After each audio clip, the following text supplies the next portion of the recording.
بذكر الله ترتاح القلوب وتنزاح المتاعب والكروب وتنزل رحمة الغفار غيثا به تمحى المعاصي والذنوب.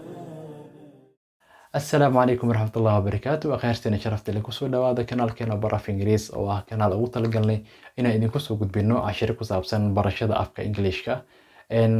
Cashirkeeni oo inoo soo socday maanta wuxuu inoo soo gaaray cashirkeeni lixaad. Waxaan idin soo gudbin doonaa anigoo ah Zakariya Maxamed.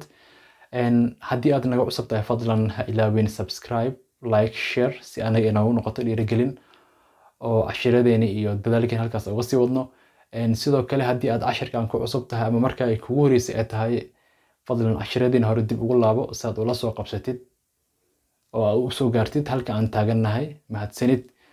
Cashirkeena maanta wuxuu ku saabsanaan doonaa su'aal weydiintaas oo ku saabsan shay marka suuqa joogtid ama meel un markaa joogtid ama dukaan markaa joogtid aad tilmaamaysid shaygaas waa maxay iyo shaygan waa maxay iyo wixii kuu dhow wixii ka dheer aad tilmaamaysid. Haddii aan guda galo cashirkeena qaybtiisa koowaad waa sida tan. Haddii aan ku bilaabo this waa kan, waa hal shay oo kuu dhow aad markaa tilmaamaysa leedahay kan. these kuwani ama kuwan. kaas waa yani waa shay kaa fog markaad tilmaamaysid. those waa dhowr shay kaa fog aad markaa rabtid inaad tilmaanto dhehaysid. kuwaas waa those waa kuwaas. waa kaas. these kuwani. this kan.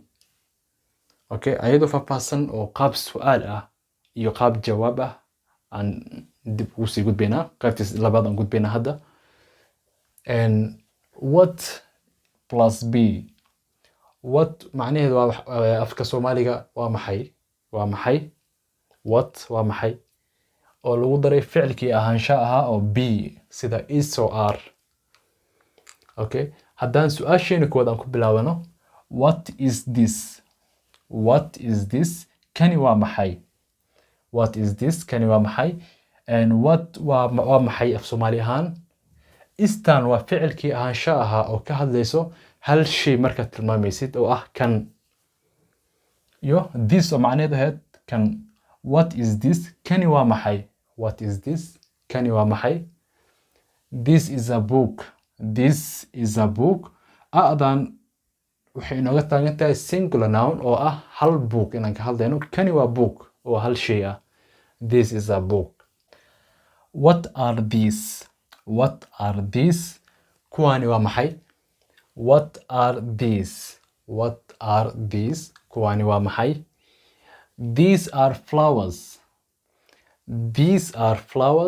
Kuwani waa ubaxyo. Flowers waa ubaxyo.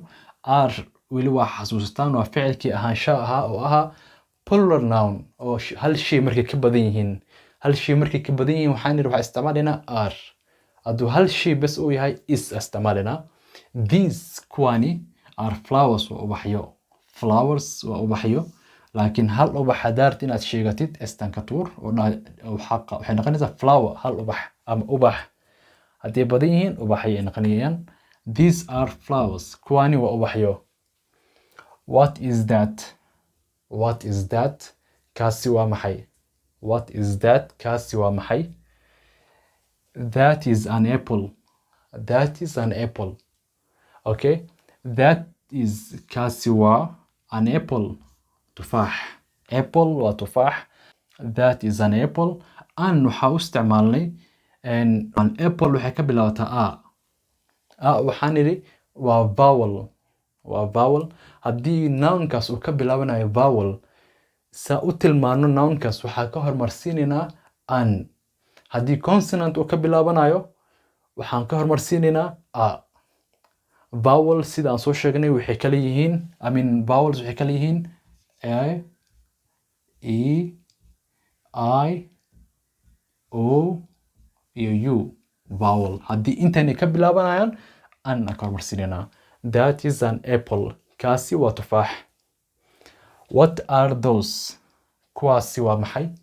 What are those? Kuwaasi waa maxay? Those are tables. Those are tables. Tables waa miisas. Kuwaasi waa miisas.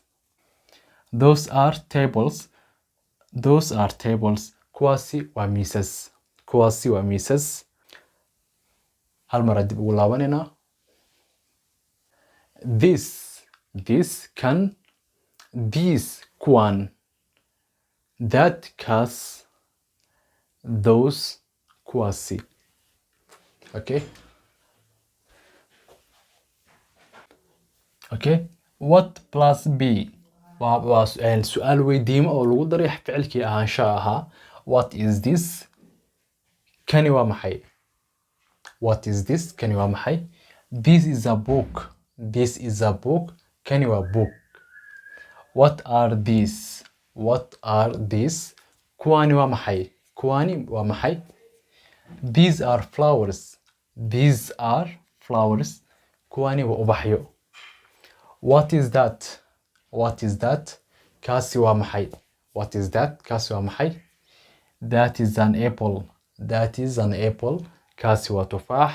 Waxaan isticmaalnay maadaama apple ay ka bilaabanayso ayna waxaan yidhi waa vowel. Intaan xaraf waa vowel. A, E, I, O, U waa vowels. Aan isticmaalnay. Haddii intaan midkooda ay ka bilaabanaynin waxaan isticmaalaynaa A. Consonant A bay qaadataa. Vowelsna an bay qaadataa. That is an apple. Kuwaasi waa tufaaxyo. What are those? What are those? What are those? Kuwaasi waa maxay? What are those? Kuwaasi waa maxay? Those are tables. Those are tables. Kuwaasi waa miisas. Waxaa filan inaad fahanteen cashirkeeni maanta intaas inoogu dhan yahay. Inteenan cashirka xiga aan ku kulmi doono waxaa idinkaga tagay khayr iyo barwaaqo iyo barakooyin xagga Rabbi ka timid. idinkana fadlan ha ilaawina inaad subscribe saartaan oo like-tan ha ilaawina sidoo kale. waxaa kaloo la wadaagtaan ehelkiina asxaabtiina qof walba is leedihiin wuu ka faa'iidi doonaa. Wassalaamu calaykum waraxmatullaahi wabarakaatuh.